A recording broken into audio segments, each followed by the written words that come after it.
You guys can hear me. Say hello. Looks like Lauren BLA 2208 saying hello. Hi, how are you today? Straighten out my camera. Excuse me 1 second here.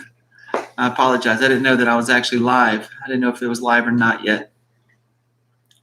I'm hoping that I can share a couple things with you guys. Basically, I'm going to talk about a couple things that are on my mind, and I'm sure it's on a lot of people who's on the East Coast. It has to do with hurricanes. This is the South Carolina 2018 Hurricane Guide. It's a great little pamphlet that's put out by the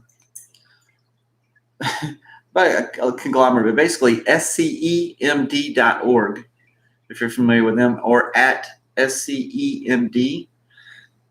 That is the Emergency Management Division of South Carolina. They put out these little pamphlets, these little brochures, and they're great. They actually have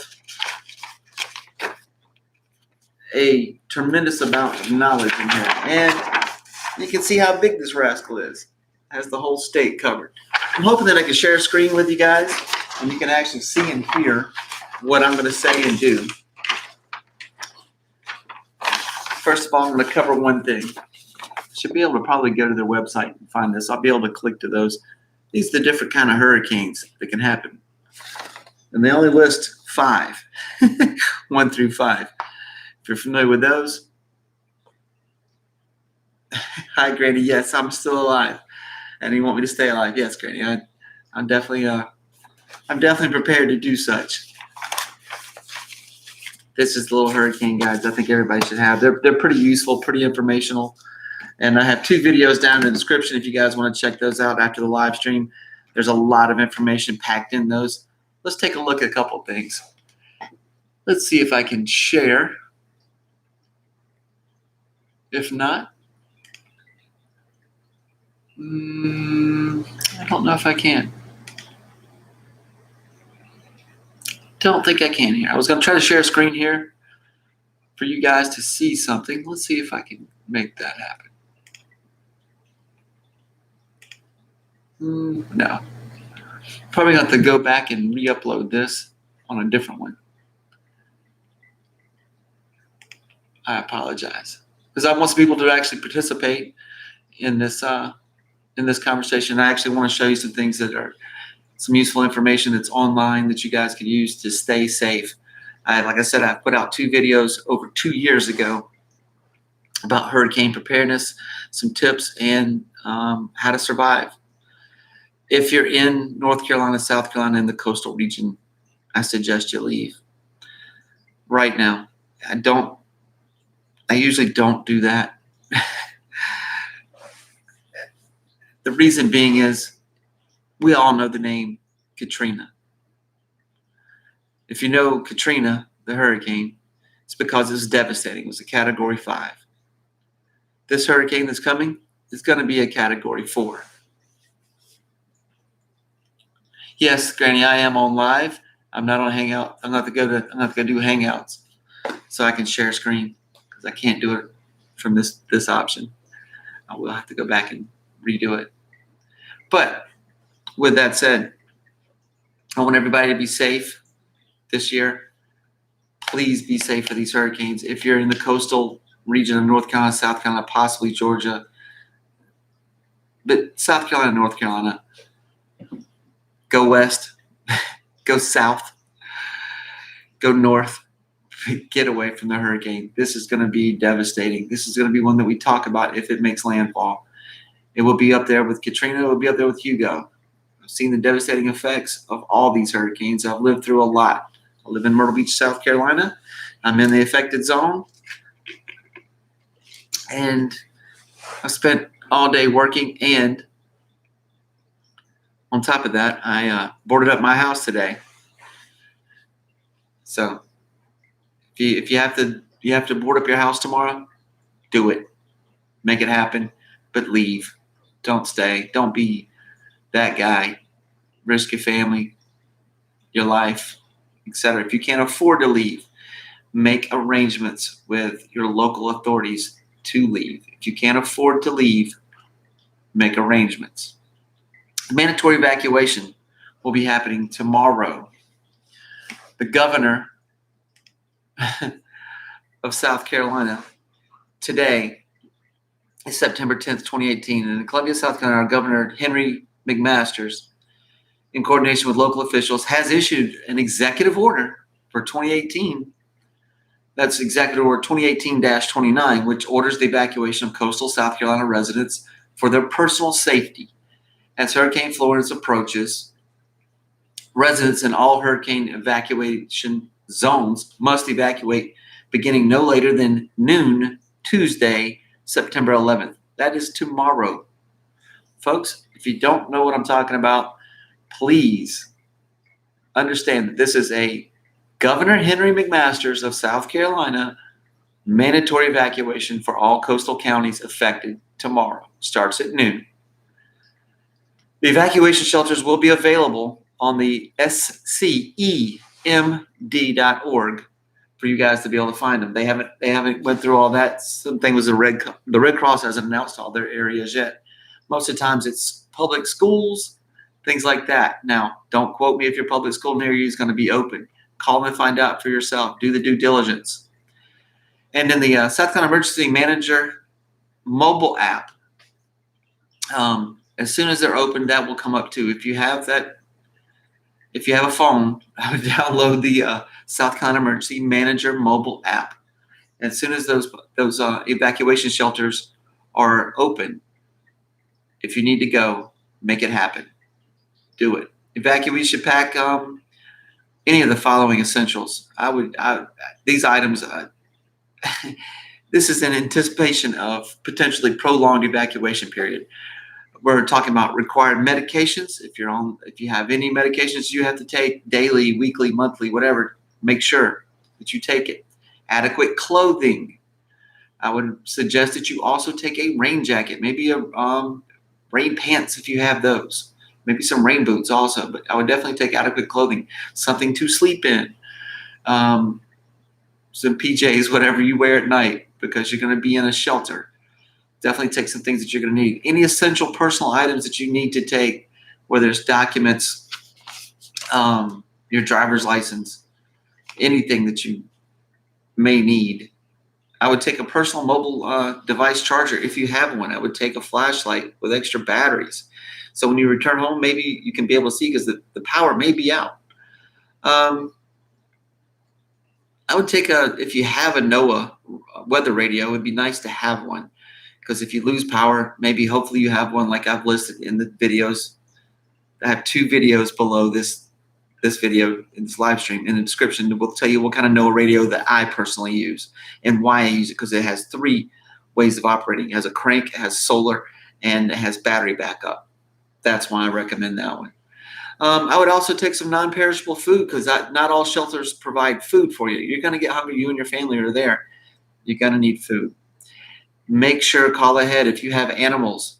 Try to make arrangements. Find out if those animals, those evacuation shelters, will let you bring animals. If not, individuals, families should plan to board their pets with veterinarians and kennels and other facilities in a non-vulnerable area. Pets are not allowed inside the Red Cross evacuation shelters. I will repeat that. Pets are not allowed inside Red Cross evacuation shelters. I know this. I have 2 dogs, 4 cats, a gerbil, a hamster, countless fish, and my girl and I are planning to take arrangements to make sure that they're safe. Starting tomorrow, I would take enough bedding and clothing for each family member. I would take blankets and towels. Just the towels are to dry off, and if you have to stay there for 5 days, to shower. This is not going to be one of the hurricanes, if it makes landfall, that we're all used to. 24 to 48 hours after cleanup, maybe you're doing some yard debris, everything else, you can clean up and get back to normal life. If this hits North Carolina, South Carolina at a Category 4, I hope you have enough water for at least a week. That's 2 gallons per person, per day, per animal, per day, stored. I would start saving my 2-liter bottles and filling those with water. Water is the most crucial, essential item you'll need. If I say 3 days, like earlier when I said non-perishable food for at least 3 days, say 5. Just round it up to 5, guys. At least a week of supplies. Rain jackets and pants I've already mentioned. Any plastic dishes, eating utensils, you might want to just pick up a little pack if there's any left at Walmart or anywhere else, any convenience store.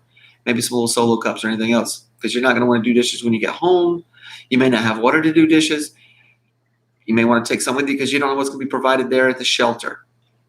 Sunscreen, I'd recommend bringing that. Maybe some sunglasses and mosquito repellent, just because all this rain, right after this, we're going to have lots of mosquitoes. That's something you're probably going to want to have now and then, depending on where you're going to be staying.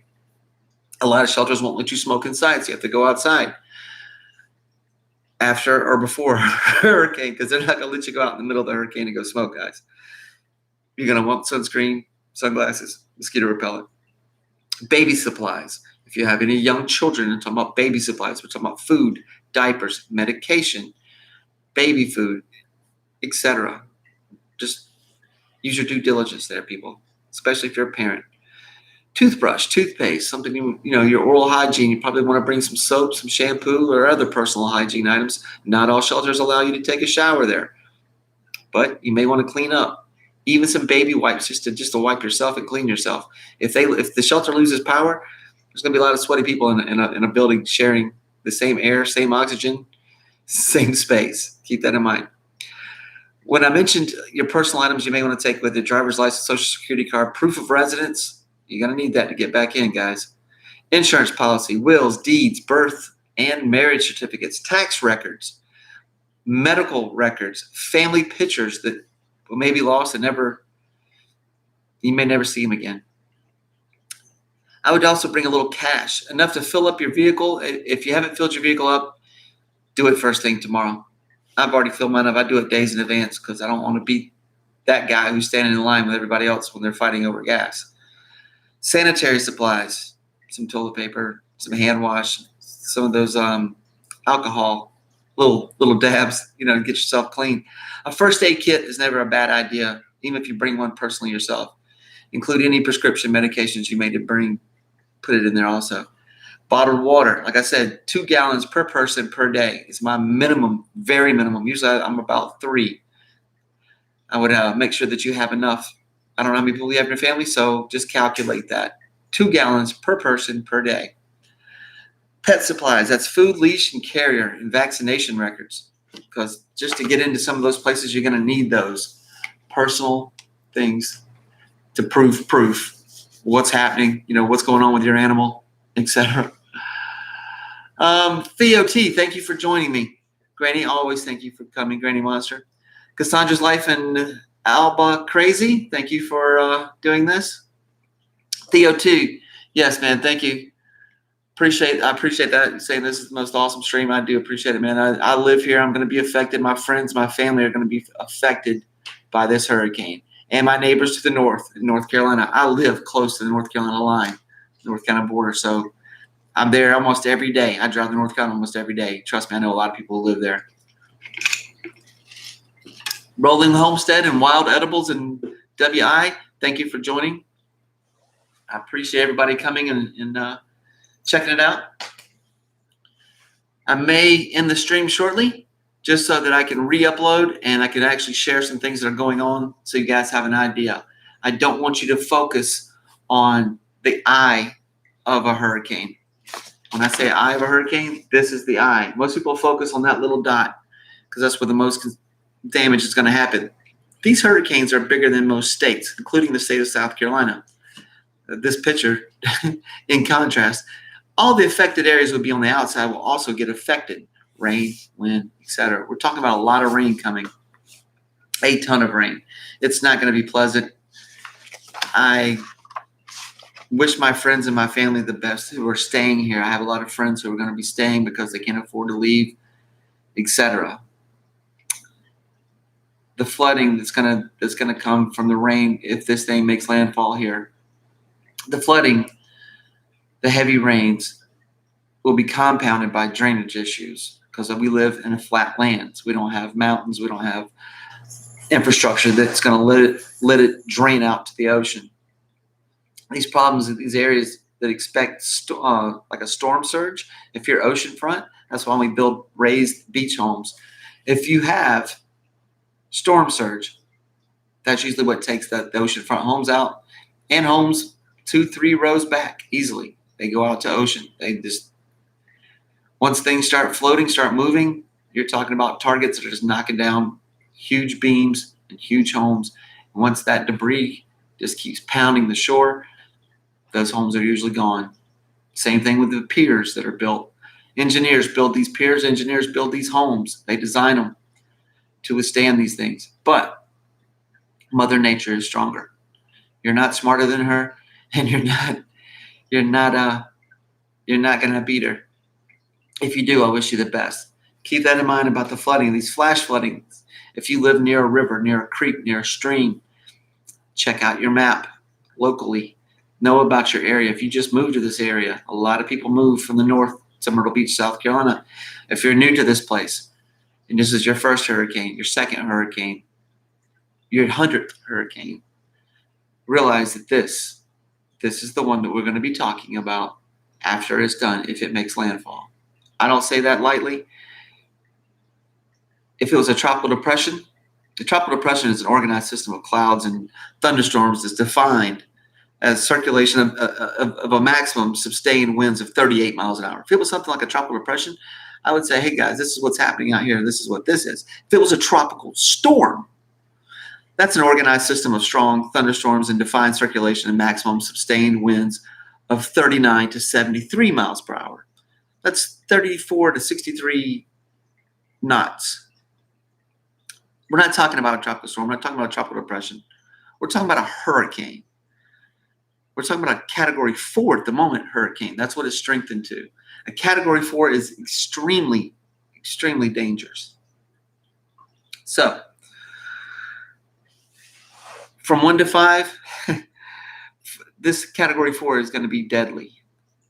I mean, lives will probably be taken if people stay, and that's sad. The extreme winds that come with the hurricane, since we're talking about 140 mile an hour winds with this hurricane, is going to be devastating. Most extreme winds start at 115 miles an hour. We're talking about 140. That's greater than 115. Usually associated with the eye wall of the hurricane. That's that center section. Most people think, oh, it's not going to hit me. It's going to hit here. Don't pay attention to the eye wall. Everything around it's still affected, guys. Whether you live in North Carolina or South Carolina, if it hits one of these two states, or if you live on the line like I do, close to the line, that's what happens. Everything will be decimated if it hits. I would recommend any friends, neighbors that you know that are not seeking immediate shelter to ask them to do so or to leave. This is not one to roll out and just hang out and have a hurricane party. I've been there, done that for years. When I was younger, we would do that. This is not one to take lightly.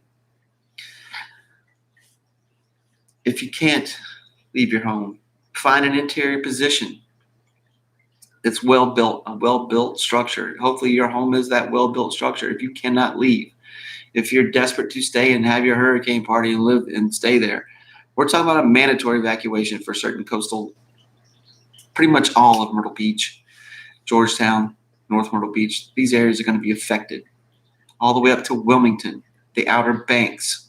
These places will be affected for sure.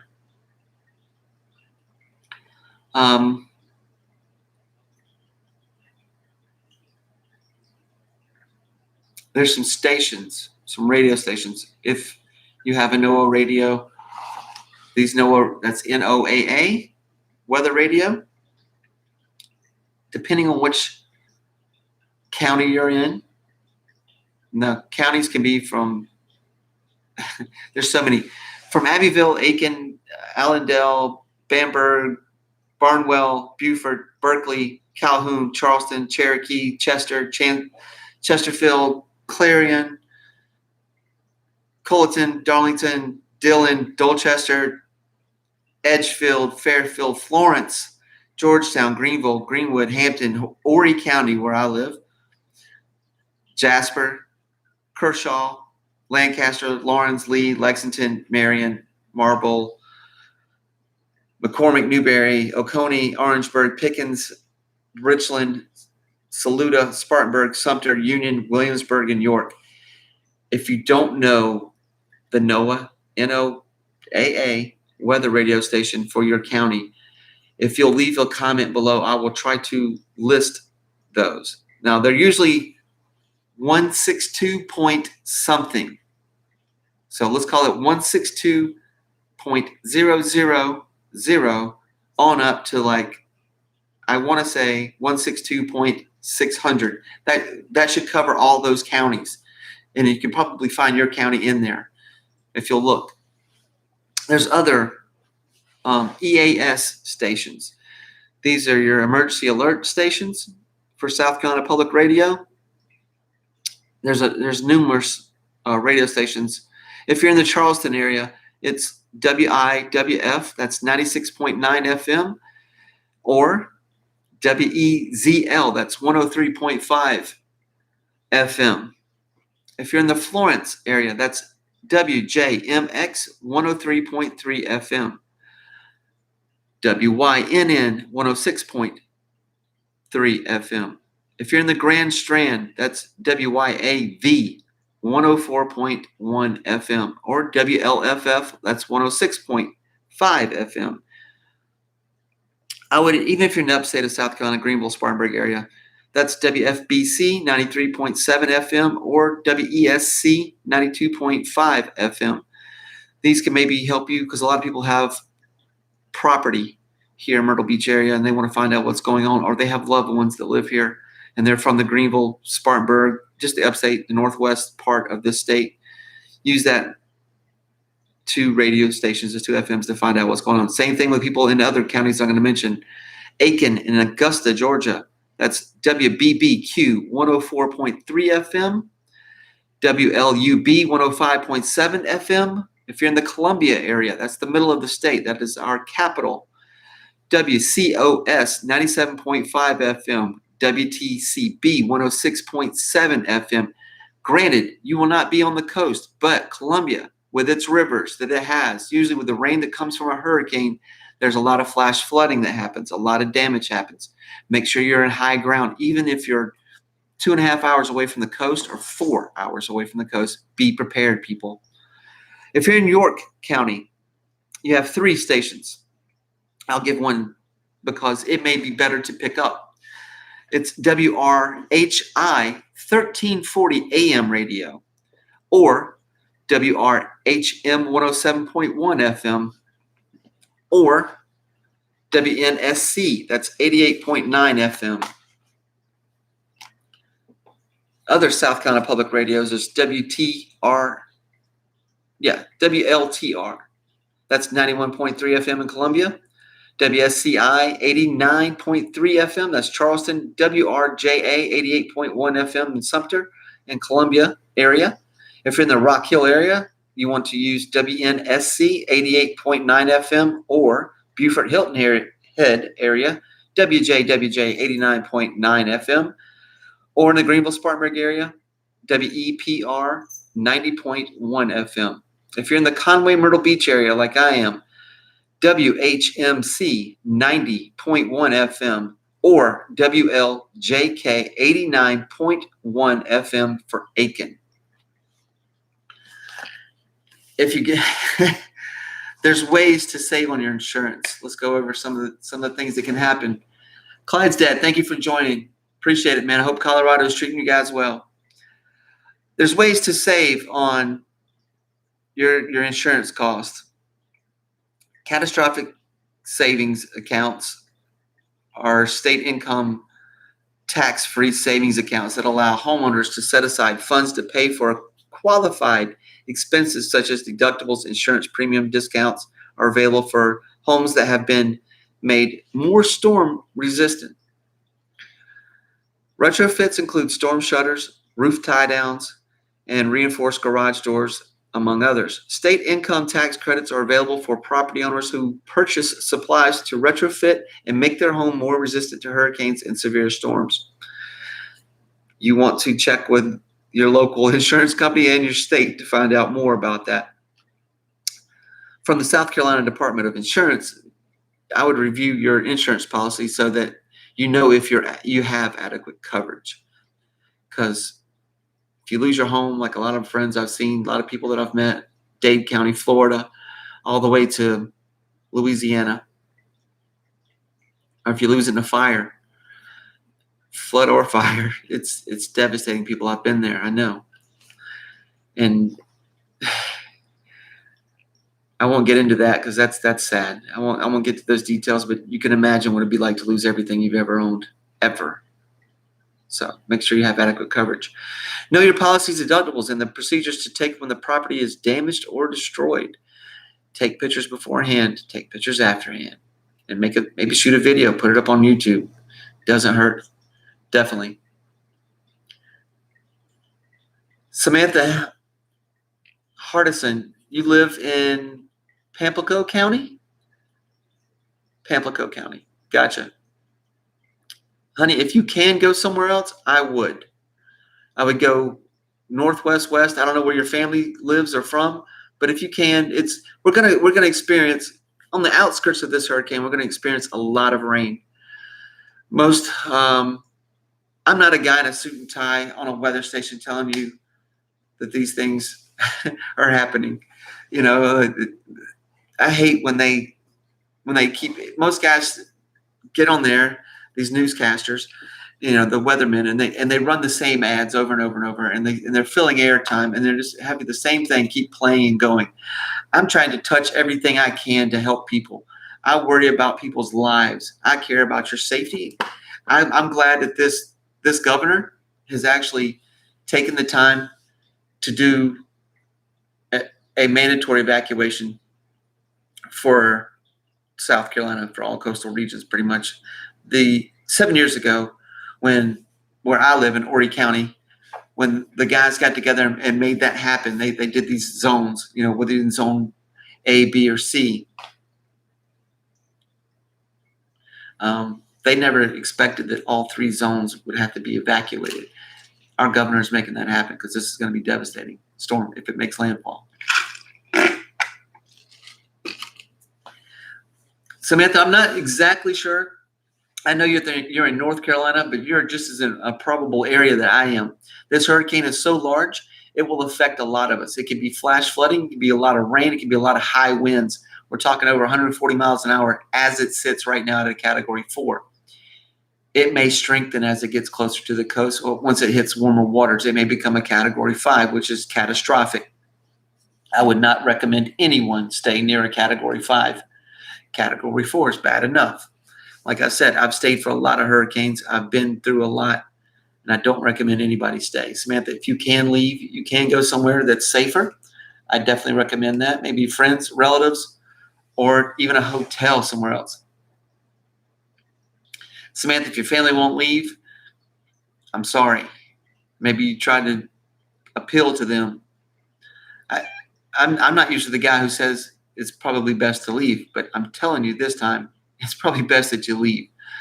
Like I said, I was here for Hugo in '89. I saw what it did to Ocean Boulevard, saw what it did all along the Grand Strand. You're welcome to even probably look up right here on YouTube and probably find some videos of where our governor back then flew over, and you can see the devastating damage just on the coast here. I'm sure that, you know, other places from McClellanville where it actually hit, the eye hit all the way up. You know, Charleston's 2.5 hours from me. If you're more than 2.5 hours away from the beach, you're going to get some damage, guaranteed. At this rate, I would definitely I would appeal to my friends and my family. Maybe if you have to pack up and go, I would. Life is not worth, you know, no property that you own. Your property can be rebuilt. You can't rebuild your life. If you lose your life, if you lose your home, you can rebuild. If you lose your life, you can't rebuild. With that said, speaking of property, I would make a property inventory list of valuables, furniture, electronics, maybe even the serial numbers on those in case there is some looting that happens. Some people are idiots and they do that stuff during hurricanes. Luckily, our local law enforcement is keeping the Oh no, I'll read that, Samantha. Give me 1 second. Luckily, our local police are they're keeping the jail open, just for looters, etc. Um, but I would also make that visual record, like I was telling you earlier. I'd make a video of all the valuables you have in your house, and any serial numbers are attached with those. Whether you have I don't care if it's a sound bar, TV, an old computer, a new computer. Make sure that you have those things and you have them readily available for yourself and somewhere digitally backed up and maybe written down on a piece of paper so that you can inventory it. So in case you lose your things, stolen or hurricane or fire or flood or whatever, that you'll have the list that you can turn into your insurance company and or the police department. Make sure if you do evacuate, you carry all your important documents with you. Like I said before, when a hurricane or severe storm is imminent, remove outdoor objects like lawn furniture, your garbage cans, anything that can blow around. Anything can become a projectile, a missile that can come through your house, through your window, or your neighbors. So you want to clean up outside everything you can. Try to bring inside. If you can't get all your lawn furniture, throw it in the pool. If you have a pool, throw it in the pool because you don't want it to be flying around, causing more damage or hurting or injuring someone or their pet that may be loose. You never know. Samantha, I'm going to read your comment that you have here. See if I can highlight this. Oh, you were here for Irene, but that was bad in my county. Everyone's house was destroyed by water, so I can only imagine this. Yes, I was here for Irene. I was here. I understand. Trust me, I know. This is going to be more rain, as they're predicting right now, way more rain than Irene. We're talking several days of rain because this is a slow-moving hurricane. That's why I would suggest if you can leave, go somewhere else. Do it. Make arrangements. Friends or family, whatever it takes, even a hotel room somewhere else. JB Hunter, you're in Wake County. Yeah, you're in Wake County. Do you think you should be worried? And because you're inland, I definitely. I was saying earlier, hurricanes are the size of the state. It's bigger than the state of North Carolina. It's bigger than the state of South Carolina. Either one. These hurricanes affect everything to the outer bands. I would definitely be watching and be aware. Just because you're inland doesn't mean that you're safe. Wade County, I think your population is like, I think it's 1 million people you have there. It's the second most populous county in North Carolina. I know that. But Wake County, it's definitely probably going to experience some of this rain and some of the high winds. I don't know how far, because the hurricane's going to come across. Picture this, all right? So it hits the East Coast. It's still going to have damaging winds and everything else, all the way up to the Research Triangle where you're at. We're talking Cary, North Carolina. That's the third largest city in the Research Triangle area. I would definitely be concerned. I mean, I know you're in the middle of the state in Wake County, but I would definitely be concerned, especially with what I was saying earlier with the rainfall that's coming. Maybe you can go to the Wake County Sheriff's Department office and maybe get a copy of, or even your local. There may be something at the public school system. I don't know, or your Wake County Board of Commissions. Somebody there, even your library is going to have some. I would find out the closest rivers and streams that are near you, because there's going to be a lot of flooding that's going to happen with the slow-moving hurricane. I don't know if you're in the unincorporated part of that community in Wake County. I have no idea. I don't know where you live, but I would definitely check that out, man. I know that you're in the Raleigh area, but I would definitely maybe even go down to the courthouse, see what you can find as far as lakes, rivers, streams. Find one of those municipalities picture a lot of rain that's going to be coming, a lot of high winds.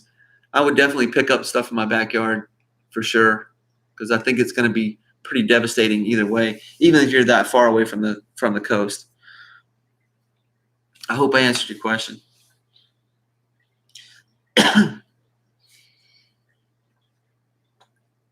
A lot of places get destroyed after hurricanes, and like I said, this one being so slow, it's gonna. And right now, it's predicted to hit at night, which is even worse. I hate when they do that because you're not able to, peek outside to look and see what's going on. And I think everybody should. I do have 2 videos listed down in the description, and it's preparedness videos. There's lots of ways to be prepared, because I'm going to tell you, people at the gas station, my neighbors told me they were fighting over gas already. People are gassing up to leave where I live. I always try to get gas way ahead in advance, so I don't have to be one of those guys in line. But a lot of people I know have to go get gas tomorrow or the next day. Once roads are reversed, because they're going to be funneling traffic out of the coastal regions of North Carolina and South Carolina, heading inland. So be prepared for that, guys. Big guys, I'm glad you joined us from Australia. How are you, my friend?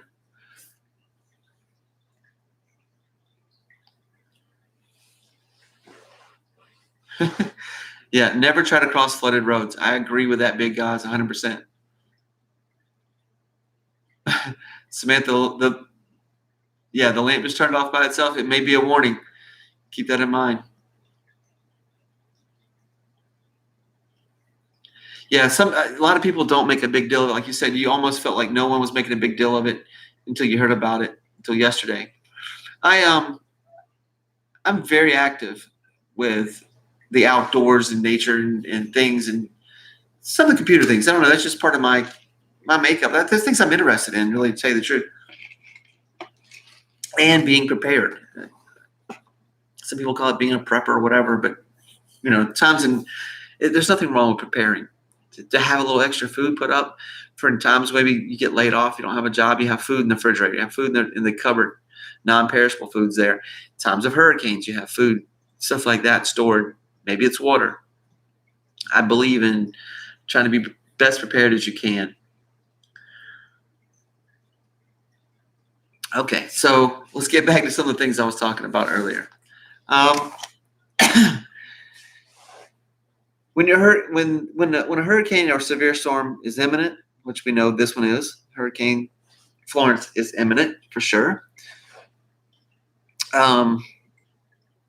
Let's hypothetically say that your home is damaged in a severe storm.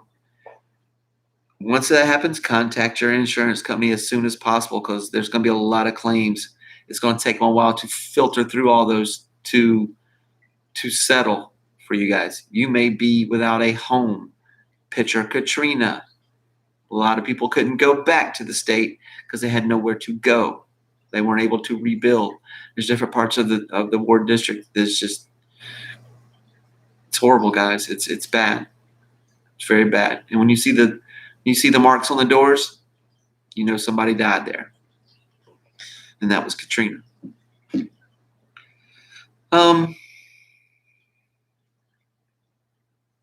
Any other questions I can answer for you guys? Please feel free to type them in the chat. I'm all ears tonight. I want to try to help some people if I can. If there's any questions I can't answer, and you need some additional information, you can contact the doi.sc.gov or call the Department of Consumer Services toll free. Their number is 1-800-768-3467. That's 1-800-768-3467.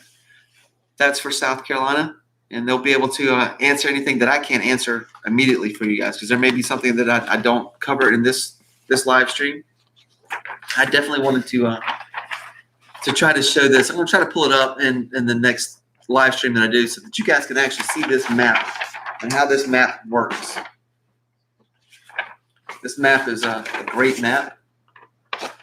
I love these little brochures, like I said, because they show people the difference in what happens in a Category 1 hurricane that's here. Sorry about my hands being dirty. I've been working all day. That's a Category 1. That's a Category 2. That's a Category 3. And it has the mile per hour for wind. This is a Category 4 and a Category 5. And they don't really show you how devastating that really truly is. Also, I saw some good videos, I think about a year, maybe 2 years ago, that actually showed really more in depth than these pictures. Like when you see Category 5, you shouldn't expect your house to be there, depending on where you live, how close you are to the beach. I'm gonna look at some information here. People are typing.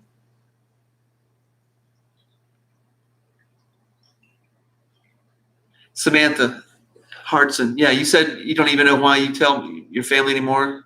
TBH, they feel like they're going to be out soon, blah, blah, blah. So mandatory evacuation. I was like, why aren't you leaving? Yes. Samantha, a lot of people don't leave. You can't convince a lot of people to leave. I got friends who are not leaving, and they live oceanfront, and they live on the Intercoastal Waterway. They've been flooded. They lost their home. They weren't able to move back in until this year, and they're still not completed finishing their home. It's been bad. They've been living with their mother. One of their mothers, my buddy's mom, really, for a while until they get their house fixed. And I don't think it's going to happen. Marty Glennon, I think, they can't predict the path of Irma just a couple hours out, so this can affect anyone still. Agreed, Marty. That's why I said North Carolina, South Carolina, East Coast. It's heading directly for us now. It can change. It can go to Georgia. It can go to Florida. You never know. Clydesdale, do we have a SCRT team in your area? Yes, we do. We do have a CERT team in our area. Yes, we do. Marty, I've lived through dozens of mandatory evacs without issue. It comes down to location and building resilience. Agreed. Where I live, I can count on my one hand how many homes, how many buildings, etc., are built to withstand a Category 4 or 5. I can count them on one hand. I'm not going to give those locations because one of those locations is none of these are open to the public. Keep that in mind. One of the locations is it only has one door on the first floor. That's a glass door that you can see in and out, and it has no other windows in the building. So a lot of the ones you see without windows are usually built to withstand certain hurricanes. This one is an infrastructure for my actual city in the local area.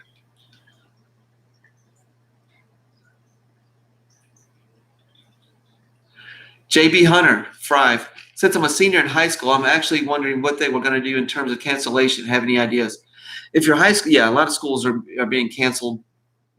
And for this reason, a lot of schools, middle schools, high schools, et cetera, are canceled. Usually you make those days up because on the coastal region, we don't have snow days. But if you live in the upstate of North Carolina, upstate of South Carolina, they have snow days. They're probably going to add it on to the end of the year. Instead of graduating, you'll graduate somewhere in May, but depending on how many days you miss because of a hurricane, they'll make it up in the end. They'll probably add a few more days on. Instead of like graduating June 8th, you may graduate June 18th if it takes 10 days to get back to schools opening. If it's a devastating situation like what happened with Katrina, this is something that we can compare this to. Because Hugo was only a 3 in '89.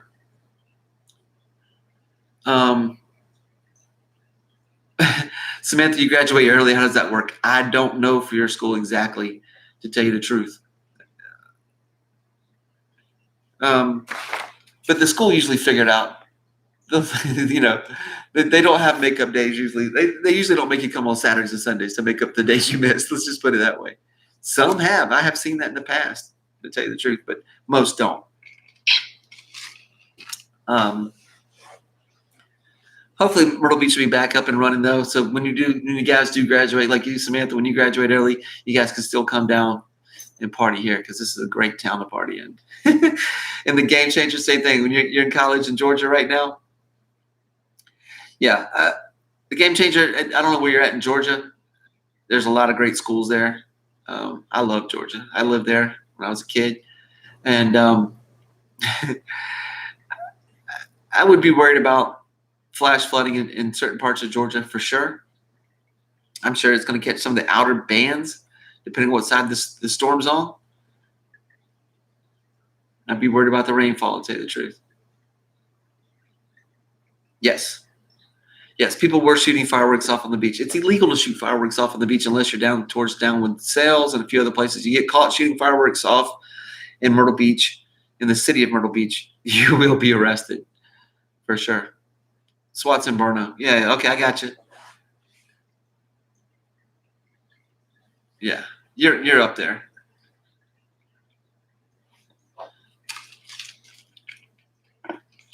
Yes, Marty, I have read that. That's even what a few other places. I'm going to try to share it on the next live stream. I've got a bunch of tabs open up at the top of this window. I'd love to show you some information. I cannot go over those right now, but yes, the Weather Channel is saying 15 to 8 inches in the worst places, which includes Raleigh, North Carolina. 15 to 8 inches, 18 inches of water. Think about that, my friends. Even if you don't live near a lake, a pond, or a swamp, anything that's low-lying that collects a lot of water, think about that. So once the drainage systems become overloaded, these gullies, these ditches, these little drainage systems on the sides of the road that carry the water away from where you're at,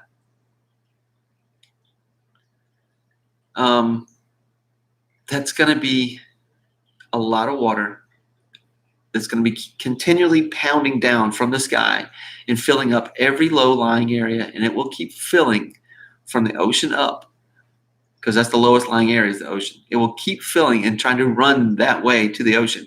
It will keep filling up until everything is flooded unless you're in high ground. Keep that in mind. And definitely don't try to cross any rivers or streams if a flash flood comes across your neighborhood or where you're driving, maybe in a major highway. It can happen. Don't try to cross it. If depending on where you live, if you haven't cleaned out your gutters, or if you have, good. You want something that works at your house. Otherwise, the water's just going to fill up in your gutter and probably break your gutters off. Because we're talking about a lot of water, a lot of rain. Please link ASAP if Charlotte's going to be getting it bad. Brandon, we won't know until the hurricane gets closer, to tell you the truth. But I would have to say Charlotte probably will feel some of the effects of this hurricane. Wind and rain, high winds and rain. As that hurricane moves from the coast, it will go through the states. Whether it's South Carolina or North Carolina, it will travel through, or even both. It may, because the hurricane is so large, it'll probably affect both states, to tell you the truth. You may see some down lines. Be careful of any power lines that go down. I would definitely be careful. If you see a down power line, don't touch it. Whatever you do, don't touch it. And don't touch any tree limbs or other objects touching a power line. If you come home and the house is flooded, your home is flooded, don't go into the house until you know it's safe, because there may be a down power line in the backyard that you can't see, and you could electrocute yourself just going through that water. Keep that in mind.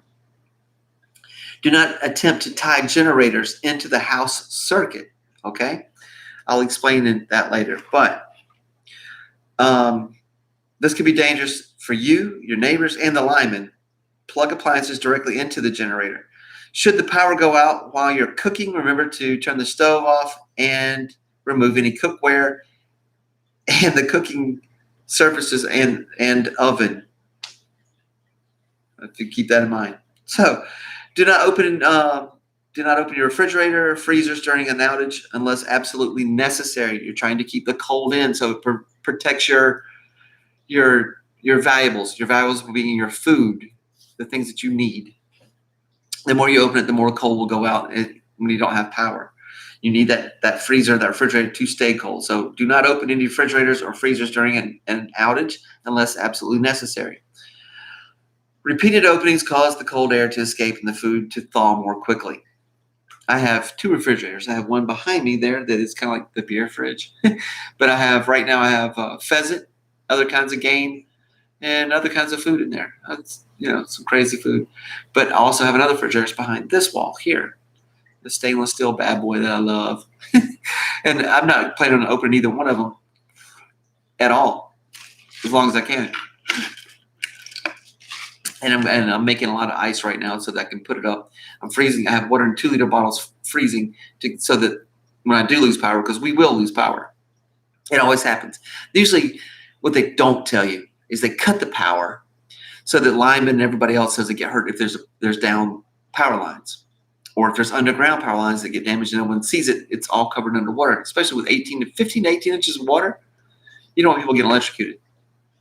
So, if you smell gas, and I'm talking about propane or any other kind of gas, leave your home immediately and call the power company, because a lot of people here in my local area have underground propane tanks, or they have exterior propane tanks. If you have an outdoor grill, please put that somewhere safe for sure. Granny Much, you're absolutely right. Yeah, I forgot to mention I have a rabbit also. The fridge has the food for the rabbit. Yeah, you're so true. So true. That one fridge has just that rabbit eats better than I do. Yes. Yeah, you're right, Marty. They don't cut it. Fuses and other isolation devices do. Yeah. Sometimes they do it beforehand where I live, but I agree with what you said. The fuses and the isolators devices do. Sometimes they cut it ahead of time here. Honestly, they actually do shut it down early, depending on where you're at, because of they know there's certain areas that they need to rebuild some of the infrastructure, and they usually try to jump ahead so people don't get hurt.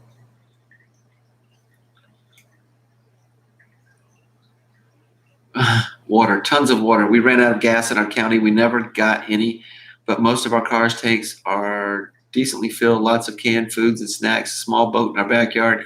That boat might come in handy. Heaven's Angels, East Coast of South Carolina, welcome. Welcome, Heaven's Angels. Yeah, I'm just giving some pointers and some tips. Yeah, Samantha, the safest place for you to go is 600 miles away. Do it. I'd recommend it. I wouldn't want you to get into any potential more danger to going somewhere else. If it's 600 miles away from the storm, that's better, to tell you the truth. I know a lot of people who are leaving Myrtle Beach, South Carolina to go to Florida. I don't recommend that. The reason I don't live in Florida is because it sticks out in the middle of the ocean. It has the Atlantic Ocean on one side, it has the Gulf on the other, and hurricanes just cross that puppy all the time. That poor state, sad. Heaven's Angels, Myrtle Beach stores out of water. Several are. I don't know. I haven't gone through an entire list, but I'm going to tell you, a lot of people on my Facebook right now are mentioning no gas, no water, no plywood. Plywood to board your home.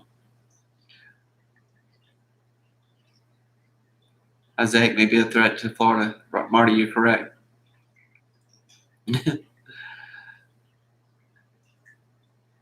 And the gas is gone too. Yeah, Heaven's Angel. Yeah, I filled up a couple days ago because that's just something that happens. Yeah, Granny. Yeah, our governor is saying to evac. He's actually made a mandatory evacuation for a lot of the coast.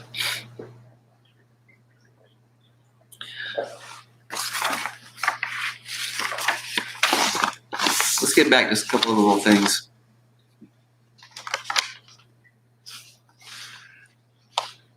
If you have functional needs, let's say you're handicapped or you have a family member who's handicapped, I would put your most important identification of medical records into a digital format for safekeeping and a quicker movement, because paper documents can easily be misplaced, damaged during a significant weather event. We're talking about a hurricane.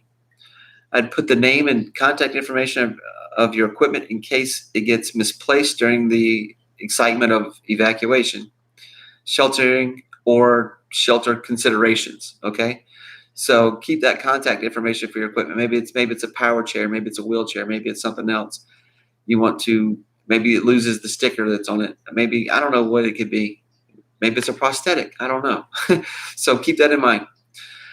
Ask for help if you need it. Call your local emergency management office. Some offices have a list of people who need extra help during emergency. There's a lot of retirees that live where I live, and they're single. Maybe their spouse has already passed away, and they need to be evacuated. They need help, etc. Don't be embarrassed to ask for help. Do it if you're in special needs, functional special needs, or any kind of special needs way. Ask for the help. I recommend making a hurricane preparation checklist, right? And this kind of helps you guide for every single one. If you live in a coastal region, coastal area, that kind of helps you guide through the things, your little checklist to have done. I usually put it on that white refrigerator right behind me. Actually, I have it out right now, and I'm going through the list. Think about additional things that you may need, like batteries, hearing aids, someone devices, oxygen for your, we're talking about special needs people, electrical backups, medical equipment, or special food requirements. Maybe somebody's allergic to certain things or whatever. Make that list and update it constantly, if you're starting to get low on something or etc. Some important contact information to know, like I said before, is the South Carolina Emergency Management Division. That's called the scemd.org.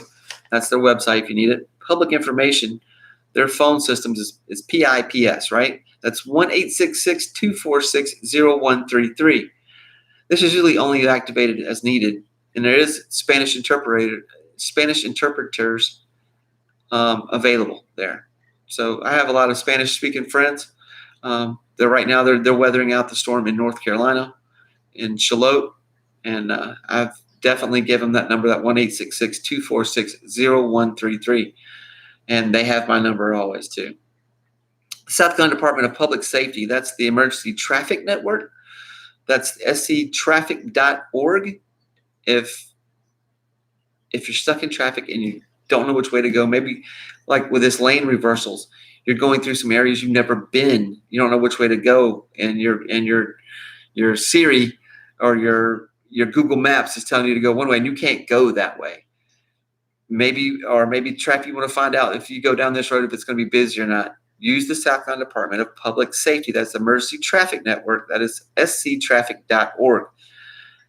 I would put that in your phone for sure. South Carolina Department of Transportation is scdot.org or 1-855-GO-SCDOT. That's 855-467-2368. If maybe you want to report a bridge is out, maybe a bridge is flooded or something, maybe you can report it to them, or you can find out if one is, depending on what rural area you live in, or maybe not rural or something. But keep that in mind. There's just important contact information I'm giving you guys. The National Hurricane Center, that is hurricanes.gov. Hurricanes with an S.gov. The official website for the state of South Carolina is sc.gov. I use that one a lot for different things. The South Carolina Department of Insurance, that's doi.sc.gov. Their phone number is 803-737-6160 or 803-767-3467. One of the most important ones I think you can actually have is the American Red Cross. Redcross.org, that's 1-866-438-4636. Another important one is the South Carolina, that's SC Salvation Army. That's doingthemostgood.org. That is their website. Or you can use 704-522-4970. A lot of people have hate about this last one I'm going to mention. But I'm going to mention it anyway because they do good in certain aspects, right? Because I have mixed feelings about them too, but they are there to do good. It's called FEMA. That's FEMA.gov or ready.gov. That's READY.gov. ready.gov. It's either FEMA.gov or ready.gov. You can use either one. The South Carolina Commission for Minority Affairs, that's cma.sc.gov or 803-333-9621. It's an important one to know. Don't worry, if I go through these numbers really fast, you can watch this as it becomes a video, pause it, rewind it as many times as you can to get these numbers. The South Carolina Department of Education, you want to find out if the schools are going to be closed or whatever and when they're going to open. Maybe you have kids in school or you're a kid in school. And I say kid, you can be an adult 18 in college, 19 in college, 20 in college, or however, you can be 90 in college, actually. So South Carolina Department of Education's ed.sc.gov. That's 803-734-8500. These will definitely let you know if your school is going to be open or not. Another big one is SCETV. This organization does a lot of things about South Carolina. This is scetv.org. Another big one is South Carolina Public Radio. That's scpublicradio.org. Those are just some important contacts you may need, especially the Red Cross and Salvation Army. A few other ones can be important to you. I think you may need. I recommend the South Carolina Emergency Manager mobile app. It's good for you can go on the Apple Store and get it, or Google Play.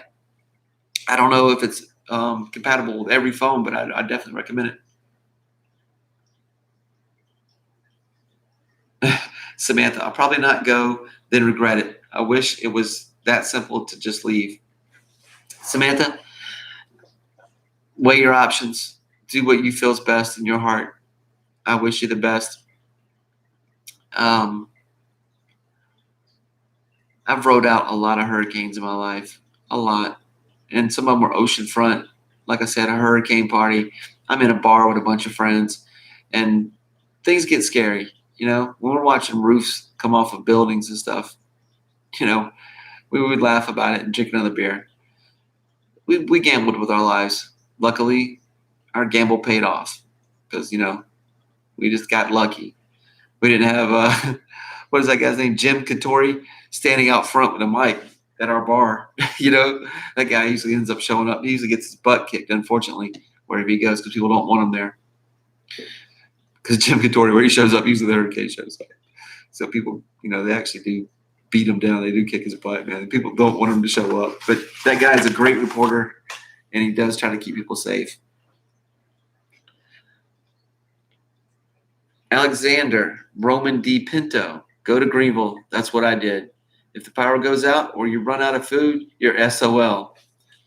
Absolutely. Alexander, you are exactly right. Alexander Roman D. Pinto. Leave. Yeah, it's not worth gambling, buddy. Yeah, if you can only stock so much food in your house, and if your house gets destroyed, your food is gone too. If looting happens, your food can be gone. If there's any food left in any stores, looting may happen. It only takes a short time for civil unrest to happen in a short place. Luckily, South Carolina has a lot of law enforcement here locally, and there won't be as many people because most people will be gone. Most people are going to evacuate. I'm telling you, I would not want to be on that side of looting. You know, I know what the police. I'm friends with a lot of local police and the military that's going to be here. I got a lot of friends on both sides, man. I'm telling you, I would not want to do it. I would not recommend it either. I don't know what's going to happen yet with this part. This is something that's important, guys. You have a normal high tide that happens, and then you have that storm surge, which can be way higher than that. I don't know if this hurricane is going to hit at low tide or high tide. No one can tell you that right now. I mean, you could try to track it, try to estimate how long that hurricane's going to, you know, how fast it's traveling, you know, and it's going to pick up exponentially as it gets warmer water. It's going to strengthen in power. Hopefully it doesn't. I'd love to see it. I'd like to see a unicorn of a hurricane. I'd like to see one just dissolve and go away. I would love to see that, but I'm speaking from rational sense. It usually, as it gets closer to warmer water, it picks up. It strengthens.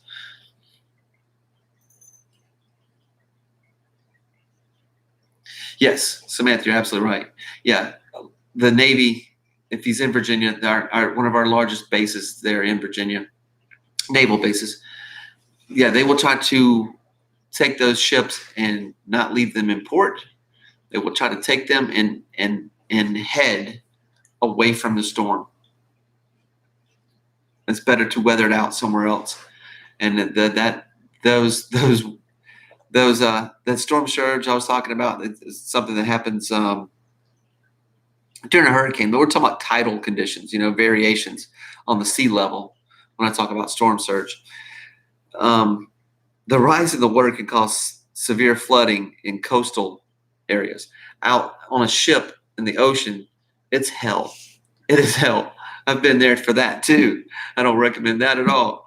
I respect our military for what they do for us.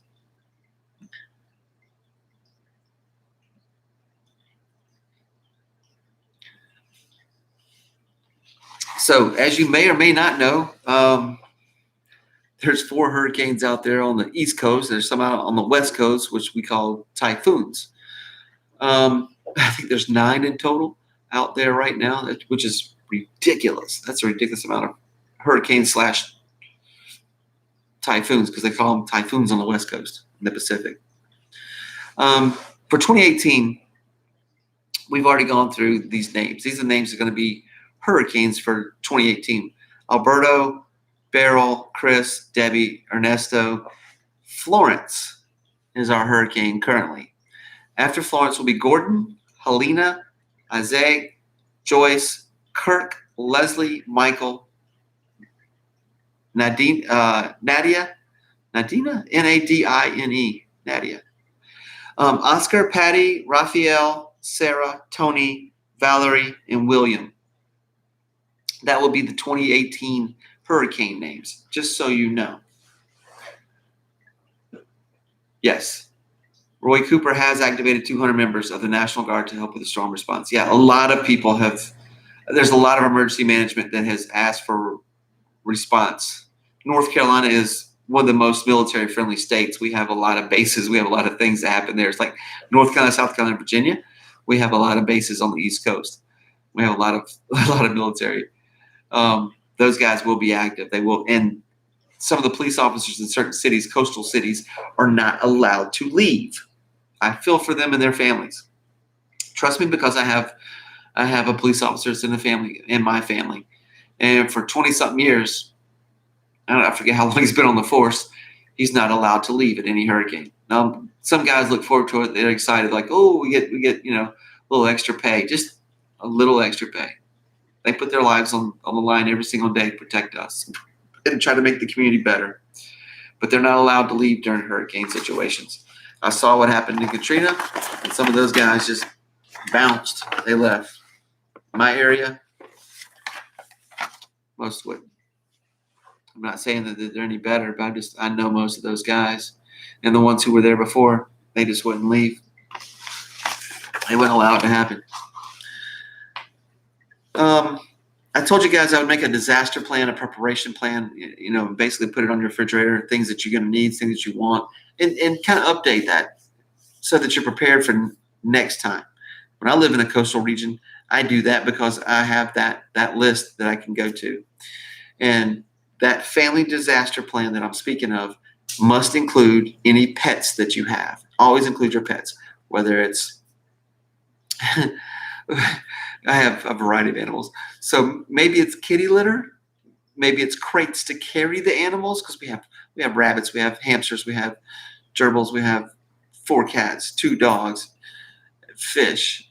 We have all kind of stuff, and we have Noah's Ark over here. We really do. But I recommend that you definitely include that in your disaster plan is your pets, because they're part of your family.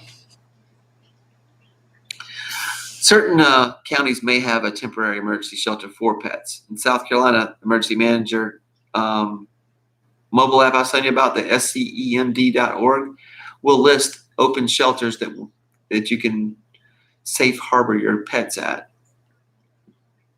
But I would definitely have a cage or a carrier for each pet. You can't shove them all in one and hope for the best. I would try to have a cage or carrier for each. If you're on limited funds, maybe check some of the local thrift stores, or even your Salvation Army, or your Goodwills. Some of the cheaper places to afford them, if you can't, to be able to afford that for your animal, so that your animal can leave also. If you can't afford it, maybe consider a boarding facility for your animal instead of shelters. You know what I mean? Or some veterinary clinics will also board your animal. Sometimes it costs, sometimes it doesn't. I would check. Also, if you're going to be traveling and leaving your coastal region area, I would also check to see if you're going to be staying at a hotel, if that hotel is pet friendly. Before you get there, find out if it's pet friendly. Call ahead. Also, where I live, a lot of my friends have horses, stables for horses or livestock, and homes, of friends and relatives that can possibly take your livestock or your horses, because you might want to go ahead and transport them ahead of you, or with you at the same time. Depends on your situation. Keep that in mind.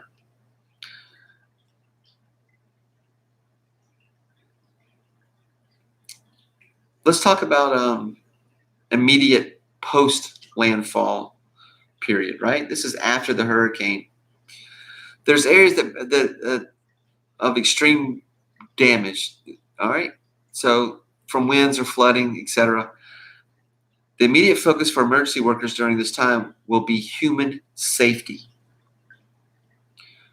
When circumstances allow, they will be personally trained in animal emergency to assist emergency workers and citizens with animal needs.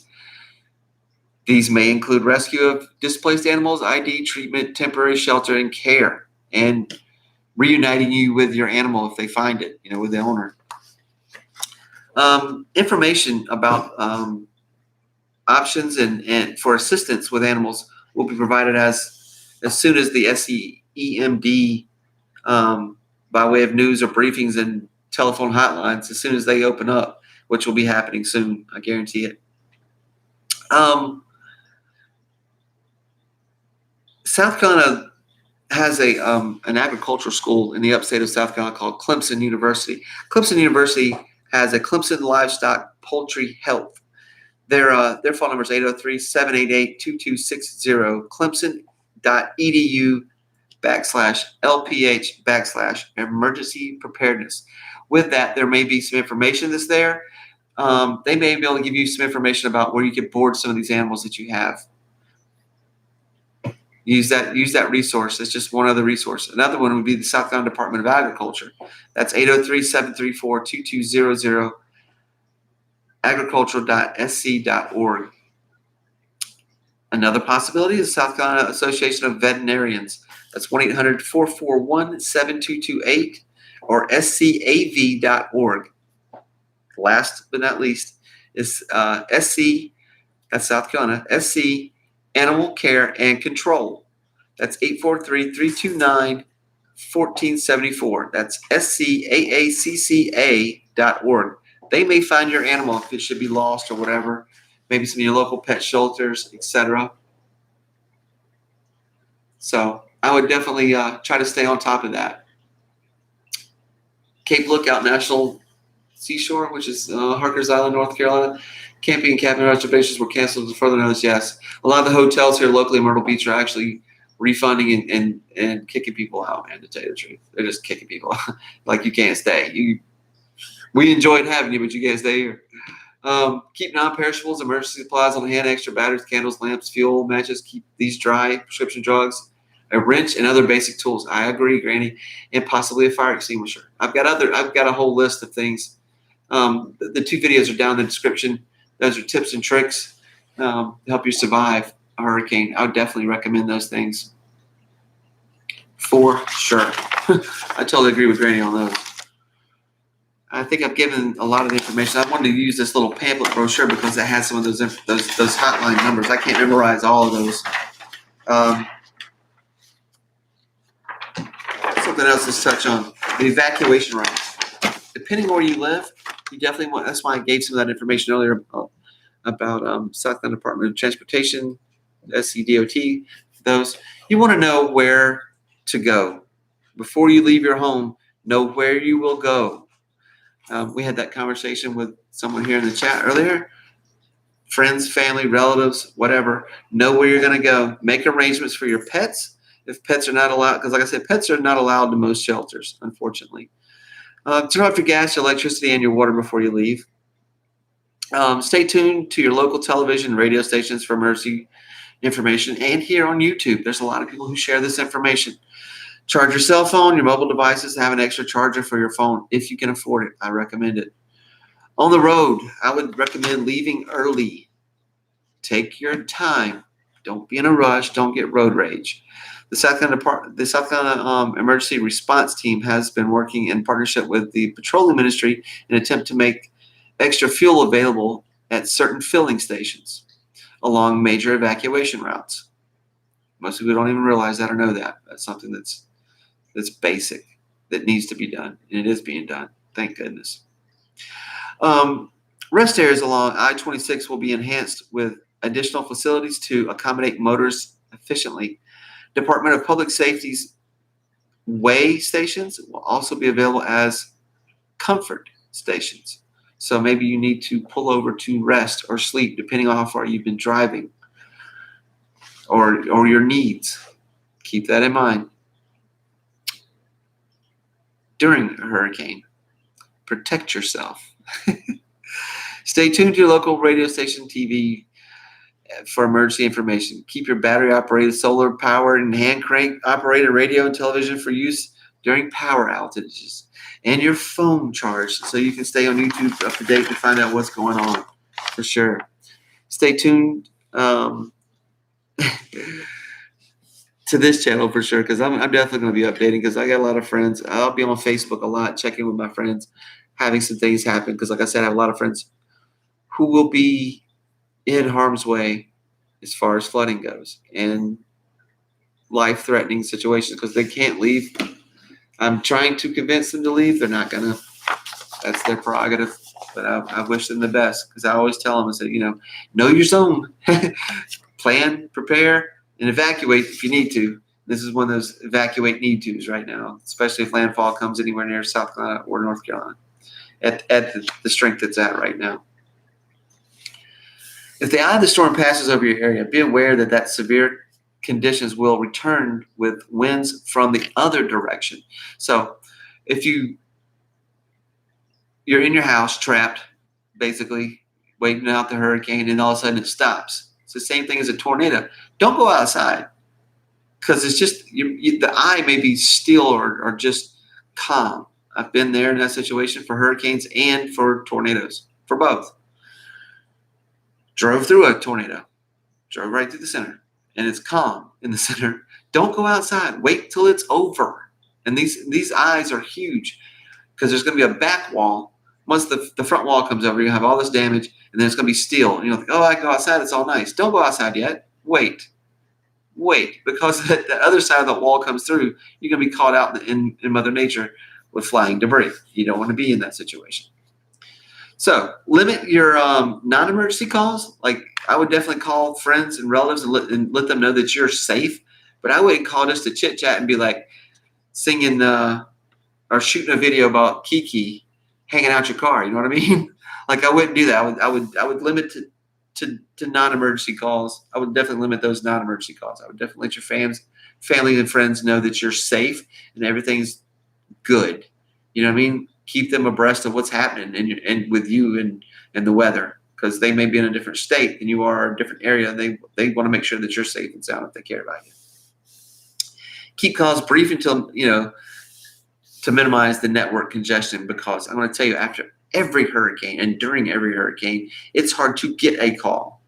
Any emergency situation, those networks become congested, super congested. You may wait an hour to get a phone call through, or longer. I've been in the situation where you had to wait longer, but wait at least 10 seconds before redialing a call. You know what I mean? This is for non-emergency or trying to text messages from your mobile device. It kind of helps other people be able to get information out too. Just be considerate or courtesy. Think of it like taking turns. If you don't want to, but I try to do it to be considerate.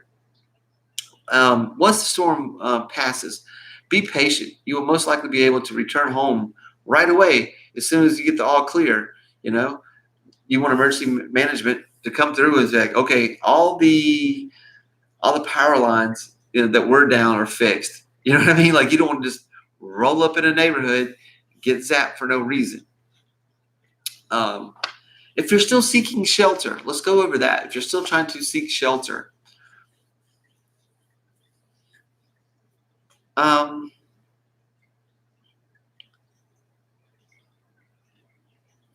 trying to think what I would definitely use some of those numbers and addresses I gave earlier for trying to seek shelter. And once those come online, because some of them they don't turn on until probably tomorrow, to tell you the truth. Some of those won't be available until tomorrow, but I would definitely try to research that now if you're trying to seek shelter. Maybe it's a hurricane shelter or even evacuation. You're trying to find your thing. I would definitely your safe spot. So, any questions for anybody else? I'm going to read some comments that are here. Granny, thank you for keep posting those links. I appreciate that.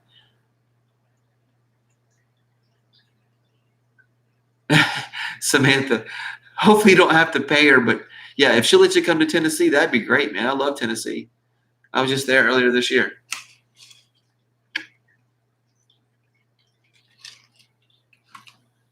Yeah.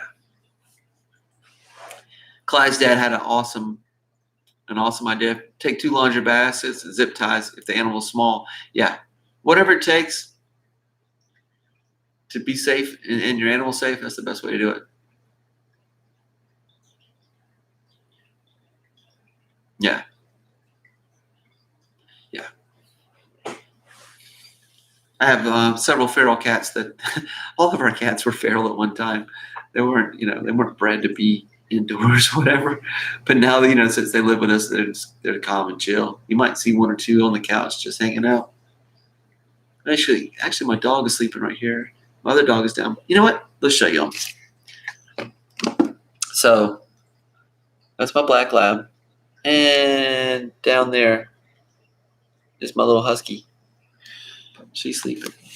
They're both taking a little nap because I think they realize tomorrow's going to be a big day. And the next 5 days are going to be really big days. If there's any other questions you guys have, feel free to let me know. I'm going to try to probably live stream later tonight. I know it's kind of late now, but I wanted to be able to share a lot of resources that I feel is kind of necessary. The National Hurricane Center, the NHS, that's the National Hurricane Service, or NOAA also.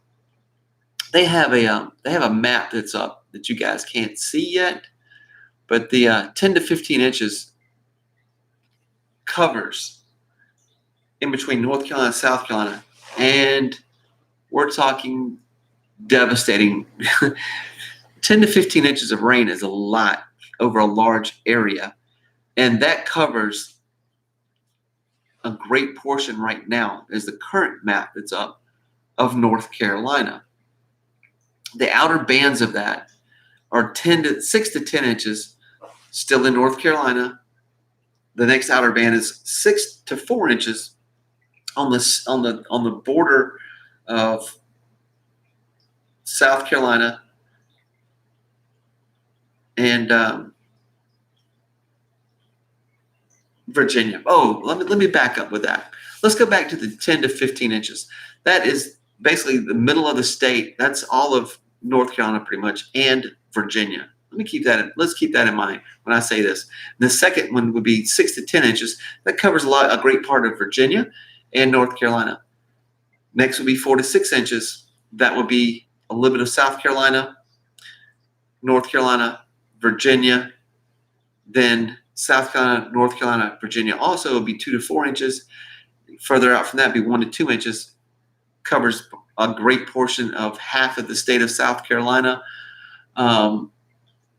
North Carolina looks like it's going to get the entire state wet. Same thing with Virginia. And some other little states above that. There's states above Virginia, West Virginia, etc. Those, if you live in any of those, it doesn't look good, guys. It really doesn't.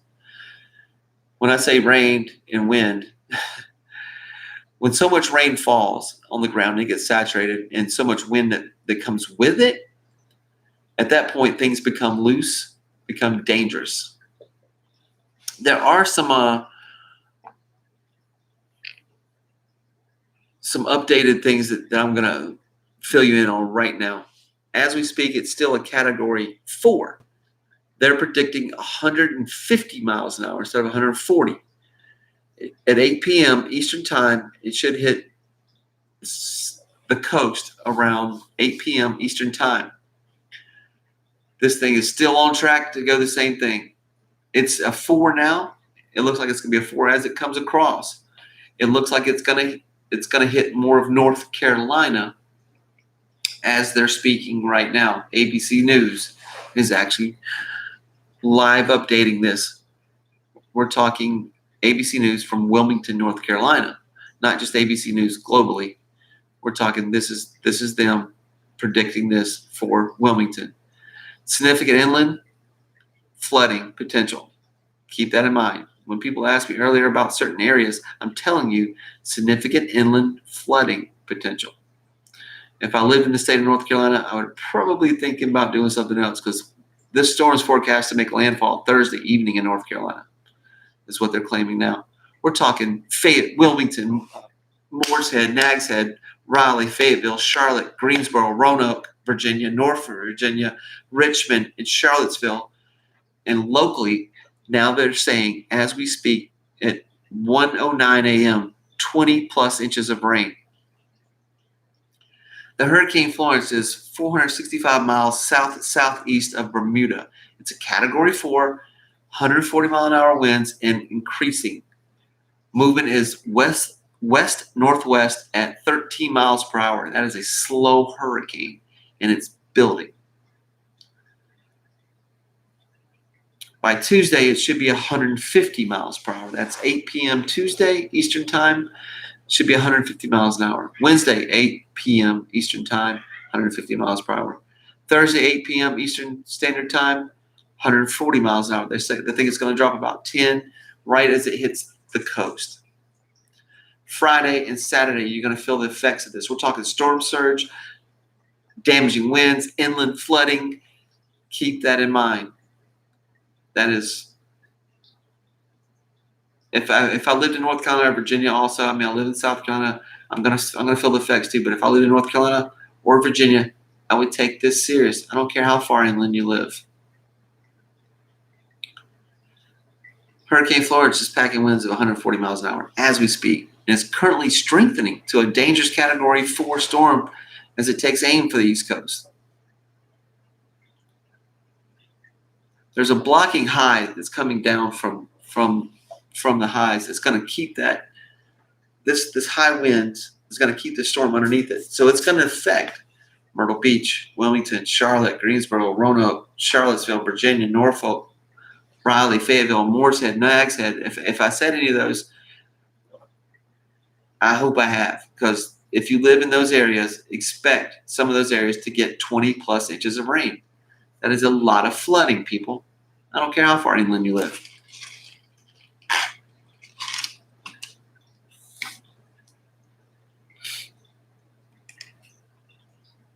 There's some prediction tracking that's out there. There's some other things that you should be aware. I'm going to try to, like I said, probably go back to update this list. I'm probably going to do another live stream just so that I can cover some really good topics that I think may be important. There's some other. GBW is warning us about donation scams. Who's that? Channel 33 with Spongy. Thank you, my friend. Glad you made it. I don't know who GBW is. Yeah, be careful of donation scams too, brother. Definitely. Yeah. For hurricanes, yeah, there's a lot of people who set up that kind of crap. Yeah, be very careful with that.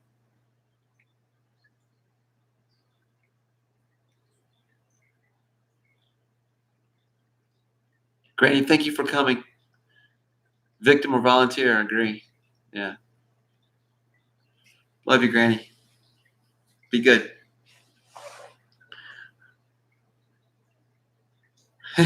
Samantha, 2010, beautiful grabber blue Mustang.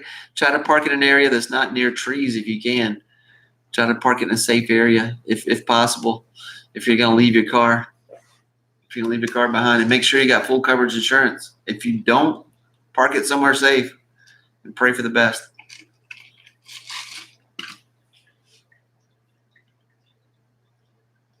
Oh, yeah. Clydesdale. Yeah, you're right. Green Bay Wacky and Granny Mustard. You're absolutely right.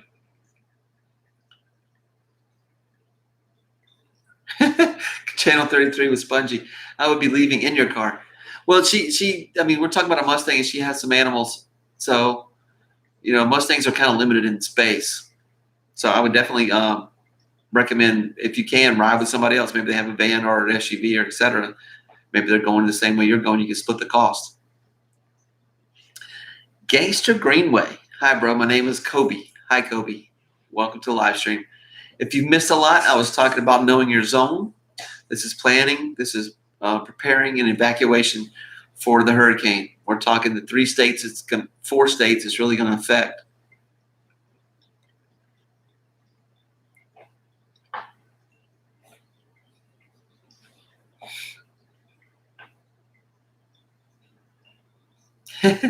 Gangster Greenway. I appreciate that. Thank you.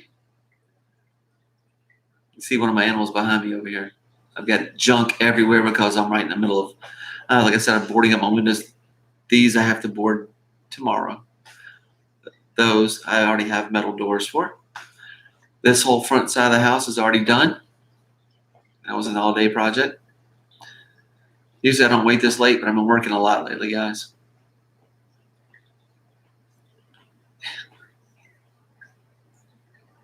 Yeah, Spongy, yeah. Spongy Inland's going to get, oh man, we're talking 20 plus inches of rain, depending on how far you live. The effects are going to be felt far inland. I had a lot of people ask me earlier if they think I think they should leave. Depending on their situation, yes. North Carolina, South Carolina, Virginia, West Virginia, there's going to be a lot of flooding inland. This is a slow-moving hurricane. This actual storm conditions are going to be, it's going to be something that's going to be talked about for a while. I see a lot of cars right now that are for sale from what happened to Texas. All these cars got, destroyed, flooded. I think there's going to be a lot that's going to be coming from the East Coast very soon.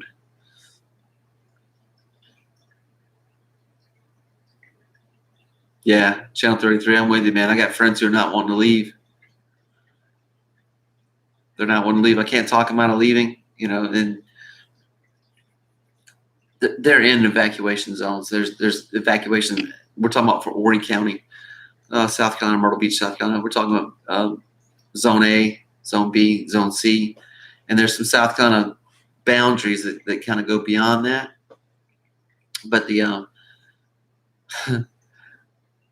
7 years ago, when my friends got together and they put together this evaluation of inland areas and topography, we're talking about, my dogs are moving around.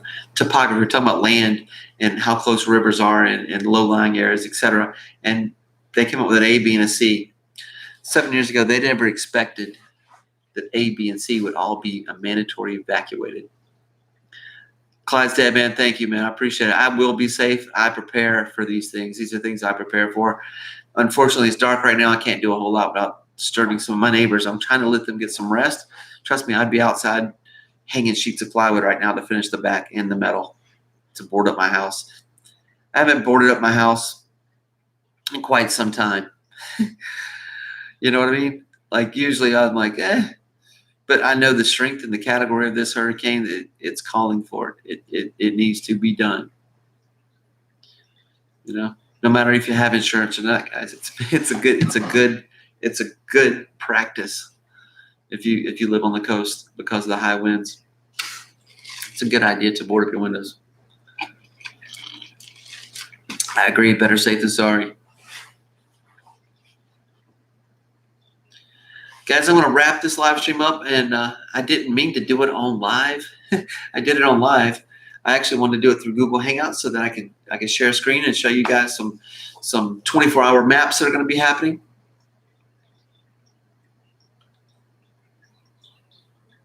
Samantha, I'm gonna read your comment here. It says you're in an evacuation zone, and they're having buses take everyone out tomorrow at 5.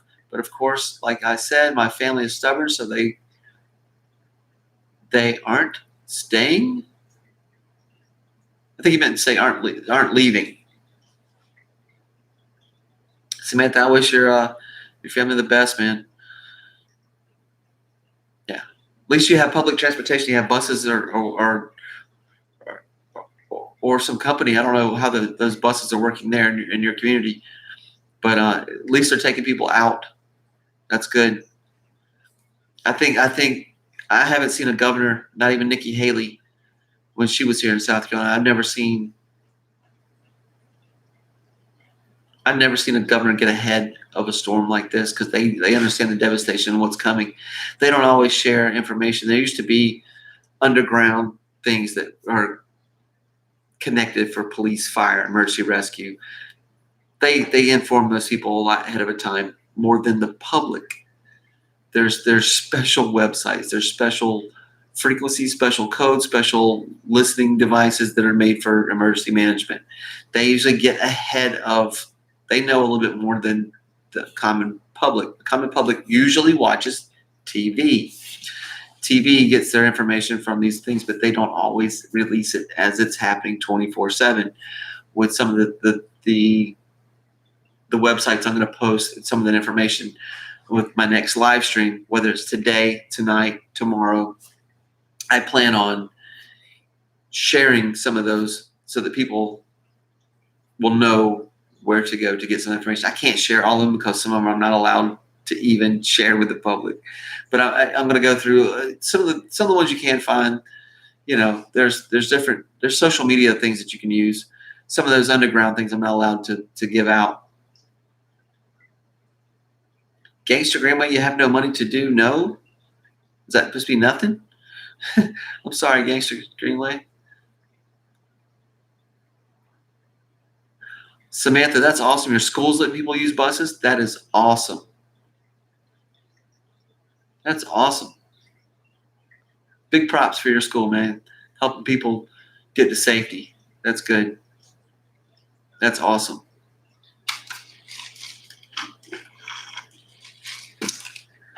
I got you, Gangster Greenway. Yeah, don't send any donations to me.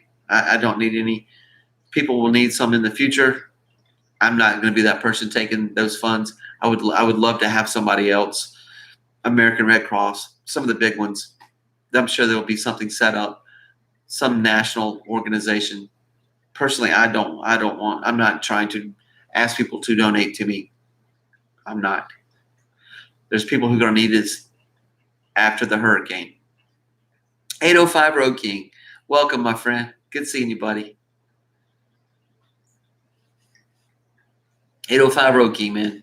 Great guy. He's a moderator here. He's the guy with the blue wrench, in case you don't know or don't see him. He's from New Jersey. Awesome guy. Awesome YouTube channel. And I'm waiting for him to hit 100,000 subscribers. It's coming. He's close. I know he's close.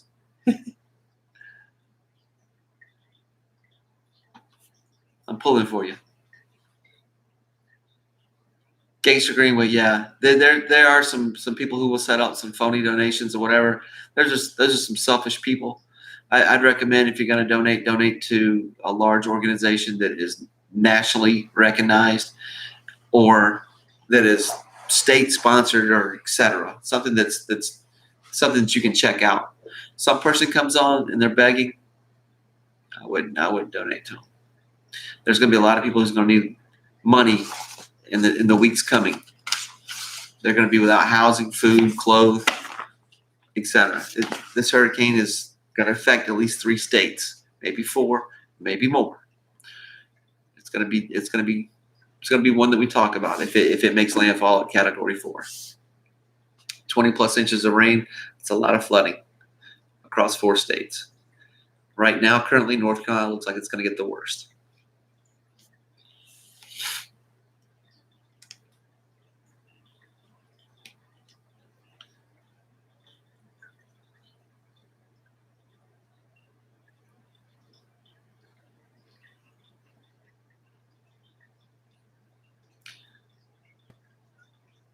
Plus, with that said, the National Hurricane Center Director Ken Graham, I don't know if you guys have followed anything he said because I follow him on other social medias. He's discussed the advisory of several Atlantic hurricanes. We're not just talking about, we're talking about the most intimate danger that's going to be happening right now. That's Florence. But there's 5 hurricanes, well, 4 on the East Coast and then a few on the West Coast. I think there's 9 total. I should say that. That's a lot of disturbances out. That's these cyclones, these formations of cyclones coming off the coast of Africa. You got Florence, Isaiah, and Helena. They're not looking good, guys. You know what I mean? There's even one down towards the East Pacific. Excuse me, the East, the South Atlantic. That one, there's gonna be one. It may hit the Gulf. Who knows? There's one over there too. It's crazy. I feel sorry for some of the Caribbean islands that experience a lot of this. Western Cuba, Yucatan Peninsula of Mexico. Those people always get serious damage.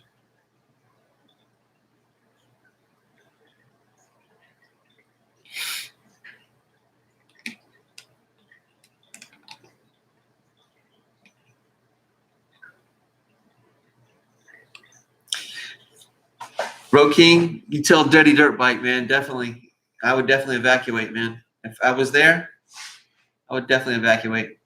VA, no questions. Lipstick and Sofrito, welcome. Thank you guys for joining. Samantha, I appreciate that, man. I'm trying to be honest with people.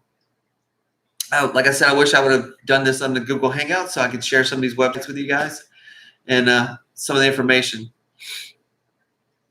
Don't get stressed. I know a lot of people I've watched it before, and you watch a lot of, be calm in a situation like this and think level-headed so you don't make any mistakes. Make a list of all the things that you need every day, that you use every day, and that you want to take with you. If you had to pack up, evacuate, and leave, or start packing a bag to leave. And like I said, include your animals to go with you. Whatever care and need they need, and your personal hygiene and your information. Make sure that you have those in case you do evacuate. Because right now I'm preparing to evacuate. Lipstick and Sofrito. Hopefully the drones make it. I got a few. I was supposed to give them away in 4 days. I gotta give some drones away in 4 days. I don't think that's gonna happen because I'm not gonna be here, and hopefully my house is still here when I come back.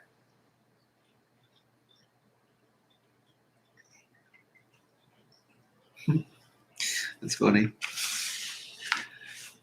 But 805 Road King, man, you definitely tell Daddy Dirt Bike and those guys, Daddy Dirt Bike's brother and Daddy Dirt Bike and them that I'm thinking about those guys. Definitely VA Beach, man. The whole East Coast right now. And inland. There's going to be a lot of people affected by this. And if it's not this one, there's other hurricanes out there on the back. Gangster Greenway, I appreciate it, man. Thanks. I try to be.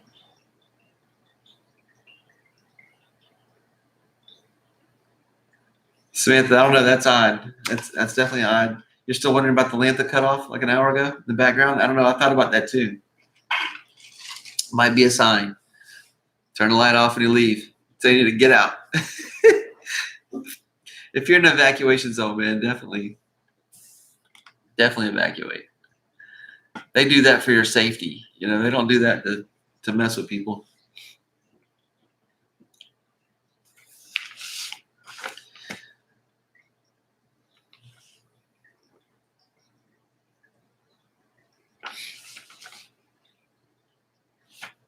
Well, I am going to close the live stream. I thank you guys so much. I will do another live stream. I just wanted to be able to interface and show you some things. And in this application right here on this live stream, I'm not able to because I didn't OBS it.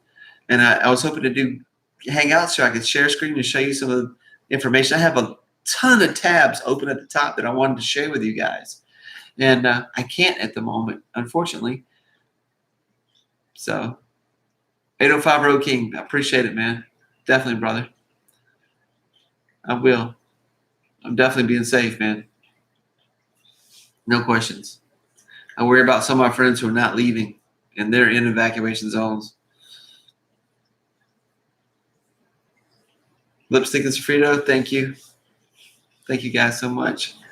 If you look for me later, like I said, I'll be on later tonight and I will be on tomorrow. I'm going to update a lot of people. Like I said, I'm not going to use this live. I'm going to do the different live. I will be live. You'll be able to interact. I'll be able to see your comments and I'll be able to actually respond.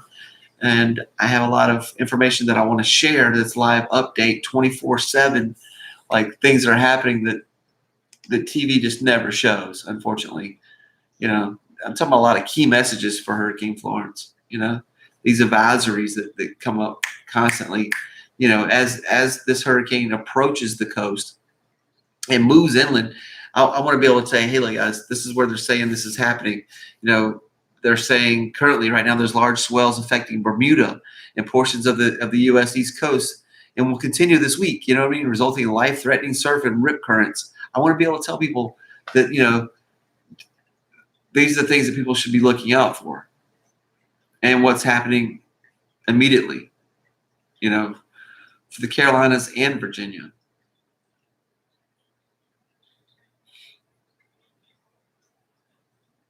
If somebody told me that something devastating was coming, not just a hurricane, let's compare it to anything that can be devastating, and I didn't take heed, it would be my fault. You know what I mean?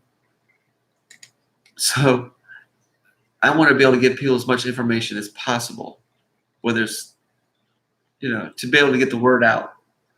Because this is something that's going to affect me, and I think that message needs to go out to a lot of people that's going to be affecting them.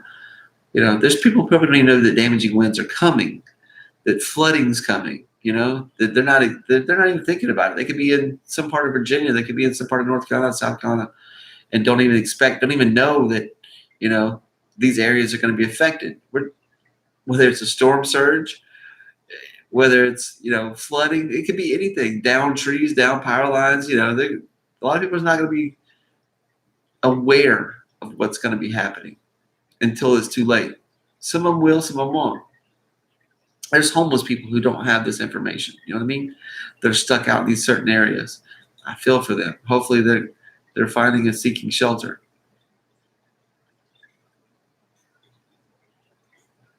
But I want to be able to share a lot of things with the live stream that, you know, if the hurricane decides to shift or turn, maybe it continues west, maybe it goes northwestern, you know, motion, decreases in speed. I want to be able to update people with that and show them what's happening.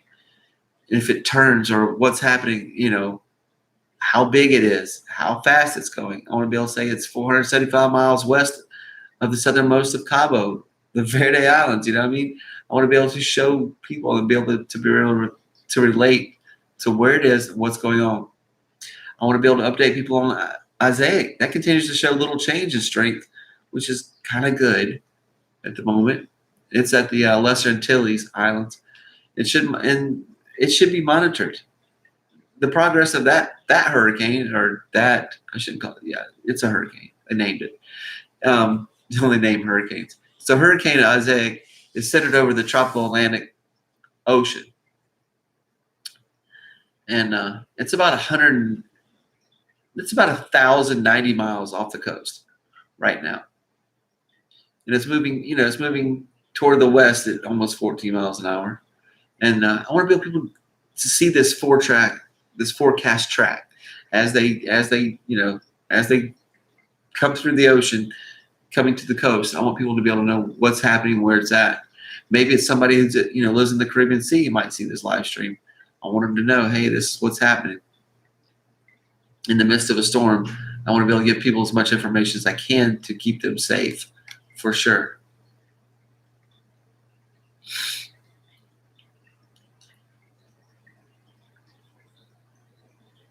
Because, right now, unfortunately, the 3-4 Atlantic hurricanes that are out on the coast doesn't look good for everybody. That's a lot of rain, a lot of damage that's going to happen. And with those coming back to back, just Hurricane Florence is going to saturate the ground, flood a lot of things. And then right behind it, if these other hurricanes come and hit the same similar areas or close to those areas, Carolinas through Virginia, etc., that's not going to be good. We're talking more devastating damage, and who knows when you're going to be able to get back in your home. If you should lose your home or have damage to your home, when you can make a repair, and when those places are going to be restocked so that you can buy materials to actually restock, and whatever, or fix damage that's happening at your home.